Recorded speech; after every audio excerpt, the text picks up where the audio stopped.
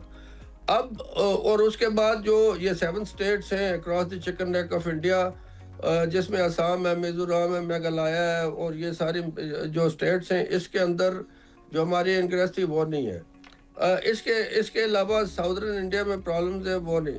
تو جب security apparatus یا کوئی انٹیلیجنس آرگنائزیشن ٹرانس فرنٹیئر کسی اور ملک میں اسٹیبلش کرتی ہے اپنے آپ کو، تو اس کو بہت دیر لگتی ہے، اور اگر آپ وہاں سے وہ لپیٹ لیں اپنا سارا تو پھر آپ کو زیادہ ہوتا ہے۔ تو میرے خیال میں اب یہ بہت ہو چکا ہے، ہمیں ڈرنا نہیں چاہیے ہندوستان سے بالکل۔ وہ ہمیں اکیوز تو ویسے ہی کرتے ہیں، اور وہ غلط اکیوز کرتے ہیں ہمیں ٹیررزم کے، حالانکہ پاکستان وہاں پہ ٹیررزم نہیں پھیلا رہا، پاکستان از اے وکٹم آف ٹیررزم۔ یہ اپروو ہوا ہے کہ وہ اپنے آپ کو زخم لگا کے تو ہمارے اوپر چڑھ ہوتے ہیں، ہمارے اوپر جنگ مسلط کرتے ہیں۔ تو اب جب انہوں نے بنیان مرصوص میں منہ کی کھائی ہے اور سندور سارا ان کا جو ہے وہ ان کے منہ پہ پھیل گیا اور ان کی بےزتی ہوئی ہے، پاکستان کو ایک انٹرنیشنل ریکگنیشن بھی ملی ہے، اس وقت جو بڑی چیز دیکھنے والی ہے، اور لوگوں ریکگنائز بھی کیا۔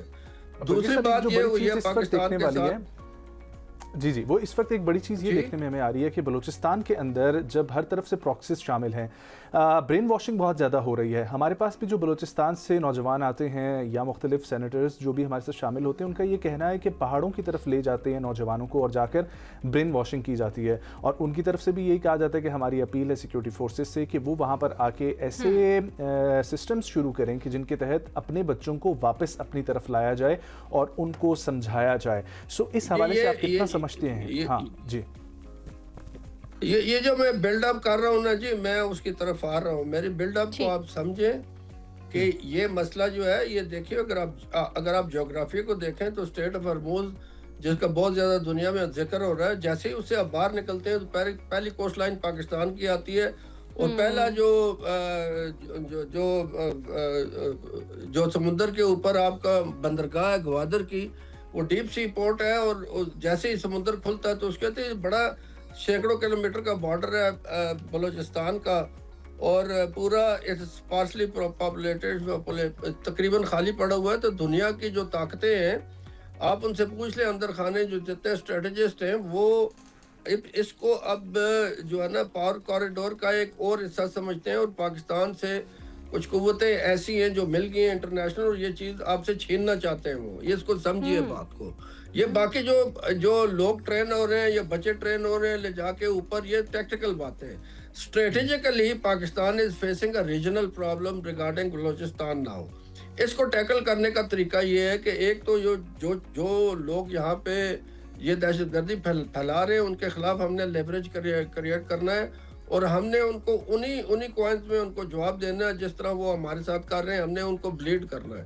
ایک تو یہ آپ ذہن میں رکھیے گا بات۔ دوسری بات میں آپ کو جو کہہ رہا ہوں وہ یہ ہے کہ جو فیلڈ مارشل عاصم منیر صاحب نے گڈ ول کریٹ کی ہے انٹرنیشنلی، جب انہوں نے میڈیشن کی ہے مشرق وسطیٰ میں جنگ کی، وہ اب بھی شروع ہے، اب گو کہ جنگ دوبارہ شروع ہو گئی ہے، لیکن آج بھی وزیر اعظم پاکستان جو قطر کے اسی سلسلے میں، اور پاکستان نے کہا ہے کہ دونوں سائڈیں وہ ریسٹرینٹ کرے، اور امریکہ کو اس کو ریکگنائز کر رہا ہے۔ دوسری بات یہ ہوئی کہ ہم نے جو پاور شو کی ہے بنیان مرصوص میں، اس سے بھی ہمارے تو یہ جو انٹرنیشنل پوزیشن پاکستان کی آئی ہے، اس میں ہمیں فل تھروٹل جانا چاہیے افغانستان کو منع کریں، کیونکہ افغانستان کو جب آپ منع کرتے ہیں، صرف افغانستان سے بات کرتے ہیں، تو اس کا کوئی فائدہ نہیں۔ حکومت پاکستان نے بھی کہا ہے کہ جی طالبان مقابل میں نیگوشیٹ کرنے کا کوئی فائدہ نہیں ہے۔ تو آپ بین الاقوامی قوتوں کو انوالو کر کے وہ کر سکتے ہیں۔ گو کہ میرا یہ ماننا ہے کہ ٹوٹل جنگ کے مقابلے میں لمیٹڈ جنگ ہوتی ہے، اور ٹوٹل جنگ کسی کا حل نہیں ہوتا۔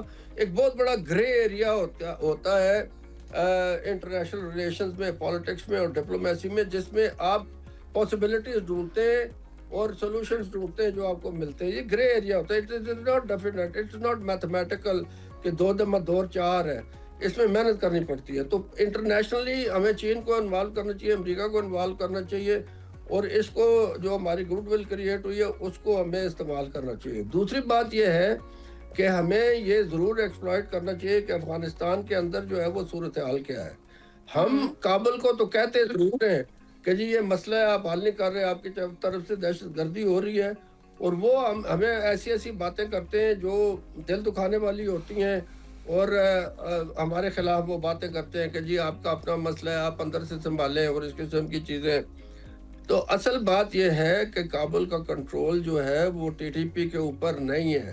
میں یہ کئی دفعہ کہہ چکا ہوں کہ ٹی ٹی پی کے اندر صرف پاکستانی لوگ نہیں ہیں، ٹی ٹی پی کے اندر زیادہ تعداد ابھی افغانوں کی ہے، اور وہ افغانستان جو ہے نا ان کو اسرائیل اور انڈیا نے ریکروٹ کیا ہوا ہے لائک اے اسٹینڈنگ آرمی، اور ان کو وہ منتھلی تنخواہ دیتے ہیں ڈالرز میں. تو ٹی ٹی پی جو ہے وہ اب ٹی ٹی پی کے اندر افغان بھی ہیں، اور جب وہ آئی ایس کے خراسان سے کمبائن کرتے ہیں، اور خوست کے جو اکانیز ہیں وہ ان کا تو ایک ٹریڈیشنل ایک رائیولری رہی ہے قندھاری طالبان کے ساتھ. اس کے علاوہ سلانگ پاس کے دوسری طرف جو فارسی بان ہیں، ازبک ہیں، تاجک ہیں، اور ہزارہ ہے، شیعہ کمیونٹی ہے. اس طرح پنجشیر ویلی والے جو احمد شاہ مسعود کا بیٹا وہاں پہ ابھی ہے، اور بدخشاں والے ہیں، وہاں پہ بھی ان کا کنٹرول نہیں ہے. تو اس لیے کابل کی حکومت جو ہے وہ اس طریقے سے افیکٹو نہیں ہے. آپ نے کرنا ہے، آپ نے ہندوستان کو کرنا ہے منع، اور آپ نے کرنا ہے اسرائیل کو کنٹرول. اس کے دو طریقے ہیں. ایک تو یہ جو ہم کر رہے ہیں کہ ان کے بھیجے ہوئے لوگ جو ہے وہ مار رہے ہیں، اور اس کو دوسری بات یہ ہے کہ ہم نے انٹرنیشنل کمیونٹی کو انگیج کر کے ان کے خلاف لیوریج کنٹرول کرنا ہے. اور پھر یہ ہے کہ ہندوستان کو ہمیں انہی لفظوں میں انہی طریقوں سے جواب دینا جو طریقہ اس نے اپنایا ہوا ہے افغانستان سے پاکستان کو بلیڈ کرنے کا. جب تک یہ آپ نہیں کریں گے، اور چائنا تو بریگیڈ صاحب چائنا تو ہماری سن لے گا، ٹھیک ہے، چائنا ہمارے ساتھ بڑے اچھے طریقے سے کھڑا ہوا ہے. اگر ہم بات کریں امریکہ کی، بہت سارے لوگوں کے ابھی بھی یہ خیال ہے کہ پاکستان نے ان کا جتنا مرضی ساتھ دیا ابھی بھی ساتھ دے رہے ہیں، لیکن امریکہ وقتی طور پر آپ کا ساتھی ہوتا ہے. کل کو آپ کو جب ان سے ضرورت پڑے گی وہ آپ کا کام نہیں کریں گے، جب تک ان کو آپ کے ساتھ ضرورت ہے وہ ٹھیک طریقے سے آپ کے ساتھ چلیں گے. اس بارے میں آپ کا کیا رائے ہے؟ کیونکہ آپ کہہ رہے ہیں کہ ہاں امریکہ جو ہے نا جی، امریکہ کو آپ ان پہ یقین نہیں کر سکتے، جھوٹ بھی بولتے ہیں، انریلائبل بھی ہیں. لیکن امریکہ کے ساتھ آپ کچھ نہ کچھ لے دے کر کے لیوریج کریٹ کر سکتے ہیں، خاص طور پہ ٹرمپ ایڈمنسٹریشن کے ساتھ. اگر ڈیموکریٹ آ گئے تو آپ کو بہت زیادہ مشکل پڑے گی. تو کوشش تو کرنی چاہیے ضرور. پاسبلٹیز جیسے میں نے کہا کہ پاسبلٹیز ہوتی ہیں، گرے ایریا ہوتا ہے، پاسبلٹی ڈھونڈنی پڑتی ہے. تو میرے خیال میں پاکستان کو ایک جو ایکسٹیریئر منوور ہے اس کے اوپر پاکستان کو غور کرنا پڑے گا، وہ میرے خیال میں کمزور ہے. دوسری بات یہ ہے کہ یہ بلوچستان میں یہ دیکھا گیا ہے کہ چونکہ میں خود رہا ہوں فوج میں کافی الحمدللہ رب العالمین، تو میں آپ کو یقین دلاتا ہوں کہ ہماری انٹیلیجنس ایجنسیز بہت محنت کرتی ہیں، اور بہت ساری اٹیک جو ہے وہ اسٹال وہ کر چکی ہیں. لیکن جب بہت بڑا حملہ ہوتا ہے نا، جعفر ایکسپریس پہ ہو گیا، یا پولیس والوں پہ ہو گیا، یا اور اس طرح کے بڑے بڑے حملے ہیں، تو یہ ہمیں دیکھنا چاہیے کہ ہمیں یہ کیوں نہیں پتہ ہونے پایا کہ یہ حملہ ہونے والا ہے، تاکہ اس آپ کو کیا وجہ لگتی ہے؟ کیونکہ پاکستان کے پاس ریسورسز موجود ہیں، ایریل کیپبلٹی ہے، ہمارے پاس سیٹلائٹ امیجری بھی ہے، ڈرونز بھی ہیں، اٹیک ہیلی کاپٹرز بھی ہیں، فائٹرز بھی ہیں. تو ہم جو ہے وہ بہت سبسٹینشلی اس کو اسٹال بھی کر سکتے ہیں، اور جب اکٹھے ہو کے آئے حملہ کرنے کے لیے تو وہ ان کو آپ اکٹھے ان کو جو ہے نا ایلیمینیٹ بھی کر سکتے ہیں. لیکن جب وہ حملہ کر کے تتر بتر ہو جاتے ہیں تو آپ کا آپریشن جو ہے وہ کئی ہفتوں پہ محیط ہوتا ہے، اور ایک دو کر کے آپ ان کو مارتے رہتے ہیں. تو یہ ہمیں دیکھنا ہے کہ ہماری انٹیلیجنس میں امپرومنٹ جو ہے وہ کہاں ضرورت ہے. دوسرا بات یہ میں کہوں گا پروفیشنلی کہ آپ کے جو کوئک ریئیکشن فورس ہے، کوئک ریئیکشن فورس، اور کوئک ریئیکشن فورس ہمیشہ جو ہے وہ ایئر کے تھرو ہوتی ہے. آپ گراؤنڈ پہ جائیں گے، ایمبوش ہو جائیں گے، خاص طور پہ بلوچستان جیسی صورتحال میں. ہاں جی، تو جب آپ بڑا حملہ ہوتا ہے تو آپ کو منٹوں سیکنڈوں میں ادھر پہنچ کے، تو جو یہ لوگ وہاں پہ تخریب کاری کر رہے ہیں دہشت گرد، ان کے خلاف جو لوکل نیچے پوسٹ انڈر اٹیک ہے اس کو مدد کرنی ہوتی. تو یہ جب ہم بہت دیکھ رہے ضروری ہیں باتیں کہ میرے خیال مختلف میں ممالک جو ہے وہ بلوچستان میں انوالو ہیں، اگر ہم دیرپا امن کی بات کریں تو وہ کیسے ممکن ہے جب افغانستان، انڈیا، اسرائیل جیسی پراکسیز شامل ہیں، اور بلوچستان میں تو پھر ایسی صورتحال ہمیں نظر آتی رہے گی، آگے بھی آپریشنز ہوتے رہیں گے؟ میں نے آپ کو کہا نا جی، ہمارا پہلی تو بات یہ، میں آپ کو یہ یقین دلاتا ہوں کہ کوئی کسی قسم کا کوئی دہشت گرد چاہے جتنا مرضی پاورفل ہو، وہ پاکستان کو توڑ نہیں سکتا ہے. یہ ایک خاطر جمع رکھیں بات. گو کہ میں یہ سمجھتا ہوں کہ انسرجنسی کے جو انگریڈینٹس ہیں وہ ان دہشت گردوں کو حاصل، کیونکہ ٹی ٹی پی اور بی ایل اے جو ہے اس کا ہندوستان نے اور اسرائیل نے آپس میں ملاپ کر دیا، اور ان کو یہ نائٹ ویژن گاگلز اور جو امریکہ نے ہمارے ساتھ ٹریچری کی ہے ڈوہا کے اندر، 2 ایگریمنٹ ہوئے. ایک تو سیدھا صاف ایگریمنٹ تھا، اور زلمے خلیلزاد نے ایک انڈر دی کارپیٹ طالبانوں کے ساتھ ایگریمنٹ کیا، جس کے اندر انہوں نے بہت ساری شکیں تھیں، اور اس میں ایک شک یہ تھی کہ آپ کی جو ٹیریٹوریل ایکسپینشن ہے اس کا ہم خیال رکھیں گے، میننگ دیر بائی کہ ہم ڈیورل لائن کو نہیں مانتے، اور آپ اگر اس کے اکراس جاتے ہیں یا اس کو آلٹر کرتے ہیں ہم ان کی مدد کریں گے. ہتھیار وہ ان کے لیے چھوڑ گئے، اور وہ یعنی ٹیسٹلی وہ انوالوڈ ہیں یہ سارا کچھ جو ہو رہا ہے، اور انہوں نے کچھ سوچا ہوگا کہ وہ یہ کیوں کر رہے ہیں. پاکستان کو اس چیز کا ادراک ہے. یہ بہت امپورٹنٹ باتیں جو میں آپ کو کر رہا ہوں. دیکھیے بات یہ ہے کہ ہم تو یہ صرف سمجھتے ہیں کہ دہشت گردوں کا حملہ ہو گیا ہے، پاکستان فوج ان کے پیچھے لگ گئی ہے، اب یہ لڑائی ہے، اب انہیں اتنے مار دیے اتنے مار دیے، پیچھے کے حقائق ہیں. لیکن یہ جو ساری ایفرٹ ہے، یہ اس کو لے کے ایملگمیٹڈ ایفرٹ، اس میں سیکورٹی فورسز کا cis frontier, trans frontier action, diplomacy, اور ہندوستان کے خلاف خاص طور پر لیوریج کنٹرول کریٹ کرنا، یہ بہت زیادہ ضروری ہے. میرے خیال میں ہمارے پاس جو اپرچونٹی ہے ہندوستان کے اندر ان کو ہرٹ کرنے کی، ہمیں اس کو ایکسپلائٹ کرنا چاہیے، اور دیکھنا چاہیے کہ یہ اگر باز نہیں آتے تو ہمیں ان سے بالکل کوئی ڈر نہیں ہے. وہ ہم سے کوئی جنگ مسلط کر کے جیت نہیں سکتے، بلکہ وہ اپنا نقصان اٹھائیں گے. اور ہندوستان جو پروگریس کرنے چلا ہے، اوریجنل پاور بننے چلا ہے، اس کے خواب سارے چکنا چور ہو جائیں گے. تو یہ ہندوستان نے یہ بہت بڑی بے وقوفی کی ہے پاکستان سے دشمنی لگا کے. اگر وہ پاکستان کے ساتھ دشمنی نہ لگ جاتے، اچھے تعلقات ہوتے، ٹریڈ ہوتی ہو، تو ان کی پاور جو ہے، ان کی جو انٹرنیشنل ریپوٹیشن ہے، وہ اس طرح انجر نہیں ہوتی جس طرح ہم پہ حملہ کر کے ایک لارجر پکچر میں اگر آپ سے پوچھنا چاہوں، لارجر پکچر کی اگر ہم بات کریں، اس وقت جو سب کچھ ہو رہا ہے، ہمیں پتہ ہے کہ اس کے پیچھے جو ظاہر ہے جو لوگ اس میں شامل ہیں، ملوث ہیں، وہ افغانستان یا اسرائیل ہی ہیں، اور ساتھ ہی ہندوستان بھی ہے. یہ تینوں مل گئے ہیں پاکستان کے خلاف اس وقت، چونکہ پاکستان کا تشخص بہت اچھا سفارتی لحاظ سے بہت اچھا اجاگر ہوا ہے، اور ابھی بھی پاکستان یہی کوشش ہے کہ وہ سفارتی تعلقات کے تھرو ایران اور امریکہ کے بیچ جو ہے وہ صلح کرائے. اور اسی وجہ سے یہ ہمارے اپنے بلوچستان میں اس وقت دہشت گردی کے خاتمے کے لیے جو ہم نے آپریشن شروع کر دیا ہے، تو یہ ایک ڈسٹریکشن کی وجہ سے انہوں نے یہ تو نہیں چاہا کہ اس وقت پاکستان میں اپنی آگ لگا دو تاکہ وہ جو ہے وہ ثالثی کا کردار جو ہے وہ ڈیلے ہو جائے، وہ ثالثی نہ ہو سکے. اور پھر دوسرا کیا ہم یہ بھی خدشہ کر سکتے ہیں کہ کئی افغانستان کی طرف سے بھی پاکستان میں اسی طرح کی کوئی دہشت گردی کے واقعات اس طرف سے نظر آئے تو خدا نہ خواستہ یہ کئی پروسیس اور ڈیلے نہ ہو جائے.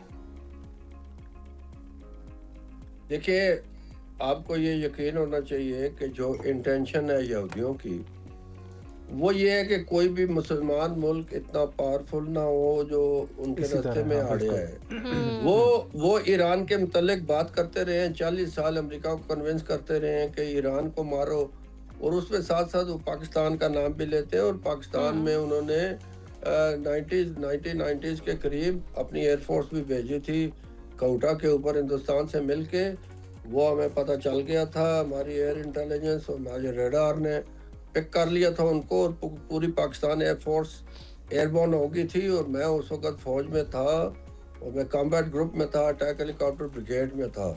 تو مجھے یہ معلوم ہے کہ وہ پھر انہوں نے آنے کی ہمت نہیں کی. تو ان کی کوشش تو یہ ہے پاکستان کو ڈیگریڈ کرنے کی. اور بلوچستان کو لے کے جو ہمارے ملک میں وہ دہشت گردی پھیلا رہے ہیں، it is not as simple as the people think. It is a part of a great game and a grand plan of the Yahudis combined with India. اب India is hand and glove with the Jews. تو پاکستان جو ہے وہ جو کر رہا ہے، یہ دیکھیں نا، لوگ بے شک شور مچاتے رہے. یہاں پہ لوگ طرح طرح کی باتیں کرتے ہیں کہ جی آپ نے ادھر بمباری کر دی، ادھر بمباری کر دی. بھائی ہمارے پاس کیا چوائس ہے؟